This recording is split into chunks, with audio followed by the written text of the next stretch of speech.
So in the last 3 to 4 months, we have spoken to close to 100 CLAT aspirants, and majority of them make these 4 to 5 similar mistakes. And the most irritating part is कि यही same mistakes बारी बारी हमने उनको बताया कि इसके लिए आप ये एक्शन लो, ये एक्शन लो, ये action low, and they still keep on making the same mistakes. और मैंने ऑनलाइन भी ये सेम चीज़ रिपीट करी है अपने यूट्यूब चैनल पे कि ये मिस्टेक करते हैं लोग, ये करते हैं, एंड फिर भी नो एक्शंस. ठीक है, and we get the same questions again and again about similar things. तो अब मैं फाइनली एक बार वो सेम मिस्टेक्स रिपीट कर रहा हूँ that students make, and what you can do to rectify those mistakes. ठीक है, तो कुछ 5 मेजर मिस्टेक्स हैं.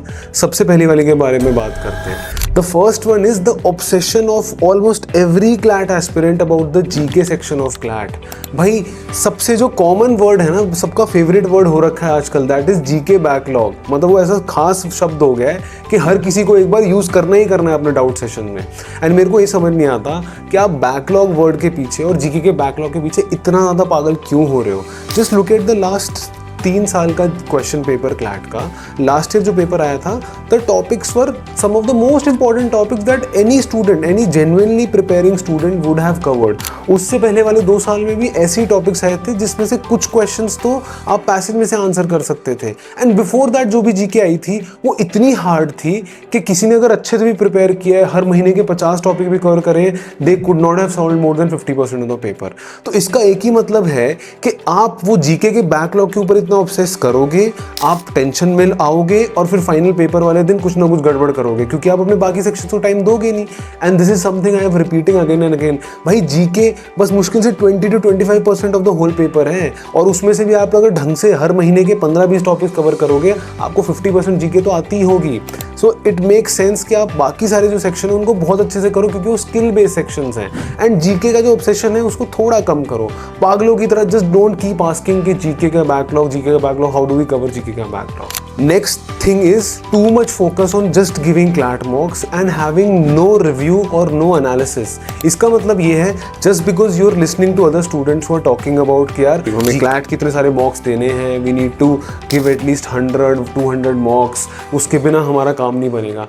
भाई mock तो दे रहे हो बट उसके बाद उसका रिव्यू किया है, उसका एनालिसिस किया है. I have not met even a single student जिसने तरीके से अपने mocks में जो गलतियाँ करी has written them down. और जब आप लिखते हो उन मिस्टेक्स को, आप उस पर वर्क करते हो तो धीरे धीरे you see a progress in your mock scores. आप जब तक वो नहीं कर रहे, हाउ कैन यू एक्सपेक्ट कि वो स्कोर्स बढ़ेंगे उस तरीके से जिससे आप एक्सपेक्ट कर रहे हो, क्योंकि आप तो बस दिए जा रहे हो. इट्स लाइक मतलब कि जानवर जैसे काम करते हैं कि बिना सोचे वो बस करे जा रहे. And a lot of students prepare like that, just giving मॉक्स without any review और analysis. The next point is the fear of quantitative aptitude. Guys, quantitative aptitude का ना ज़्यादातर लोगों के अंदर डर है. एंड ऑल्सो काफ़ी सारे स्टूडेंट्स में मैंने यही नोटिस किया है कि वो क्वेश्चन उनको आता भी होगा ना, वो डर के मारे they are not going to solve the question ढंग से. एंड जस्ट लुक इट कुछ पिछले कुछ सालों का क्वांटिटेटिव एप्टीट्यूड का पेपर जो क्लैट में आया है. गाइज आपको बहुत आराम से समझ में आ जाएगा कि it has not been very difficult in the past 7 years. जब से क्लैट का ये करंट पैटर्न चल रहा है, ओनली 2023 का जो क्लैट का पेपर है that has been the most difficult paper in terms of quantitative aptitude. And उसमें टॉप 100 स्टूडेंट्स के मुश्किल से 7 से 8 नंबर आए थे आउट ऑफ 15, क्योंकि तब पेपर 15 मार्क्स का होता था. एंड लास्ट ईयर का जो पेपर था उसका एक सेट थोड़ा सा डिफिकल्ट था. उसके अलावा quantitative aptitude has never been very difficult. आप क्या करते हो ज़्यादातर स्टूडेंट्स, आप क्वांटिटेटिव एप्टीट्यूड जो आपके मॉक में आता है ना, उसको देख के टेंशन में आ जाते हो. And then you obviously start panicking, you fearing your mock scores, and वो सारी चीज़ें स्टार्ट होती है जिसको मैं बोलना नहीं चाहता. बट देखा जाए यार, it is not that difficult, it's actually quite simple अगर आप जस्ट क्लैट के पास्ट ईयर पेपर्स को देखोगे. गाइज बाय द वे, मैं आपको जो भी पॉइंटर्स बता रहा हूँ, जो भी मिस्टेक स्टूडेंट करते हैं, और मैं जो थोड़ा गुस्से में बात कर रहा हूँ ना, ये इसलिए है क्योंकि मैं एक्सपेक्ट करता हूँ कि every CLAT aspirant who's preparing, उसका मेंटर उसको ये बातें बताए कि वो क्या मिस्टेक्स कर रहे हैं, उनको एक रियलिटी चेक दे कि अच्छा ये मिस्टेक्स आप नॉर्मली ज़्यादा करते हो और ये आपकी स्ट्रेंथ्स है, ताकि वो इन चीज़ों को रिपीट ना करें और अपनी स्ट्रेंथ्स पे फोकस करें. And to be very honest with you, हम लोग यहाँ पे, और मैं खासकर पिछले 5-6 साल से I have been mentoring students, and this is one of the best capabilities of ours. And across India you will rarely find anyone who can give mentorship इतना अच्छे से, बिकॉज हम बहुत अच्छे से समझ पाते हैं कि अच्छा इस स्टूडेंट की ये मिस्टेक हो रही है।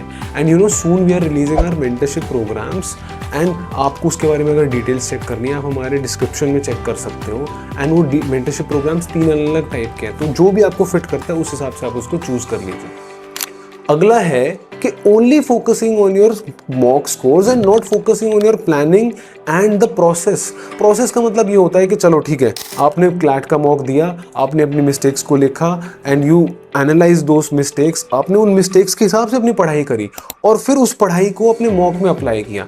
आप जब इस सर्कल से गुजरते हो ना, you automatically after like 2-3 weeks can start seeing an improvement, और वो इम्प्रूवमेंट ना without expecting anything from your mock scores आएगी। आप अगर वो क्लैट मॉक स्कोर्स को बिल्कुल पेपर दोगे ना एक्सपेक्टेशन से बिना कि यार नहीं ठीक है, I just need to follow my certain plan that I have to in terms of giving a mock, उसके बाद आई जस्ट फील कि आपका जो स्कोर है ऑटोमेटिकली बढ़ेगा एंड आप उस पर फोकस नहीं करोगे, क्योंकि आप फोकस करोगे अपने प्रोसेस पे, अपनी पढ़ाई पे, अपने प्लान पे, and that's is something which I have told multiple times and student don't focus on that. Last है द कंपैरिजन फैक्टर। अगर आपके क्लास में, आपके बैच में किसी स्टूडेंट के अगर हाईएस्ट मार्क्स आ गए, सबकी नज़र उस पर जाती है एंड सारे अपने आप को भूल जाते हैं। They stop focusing that they are also very smart, they can also get that score.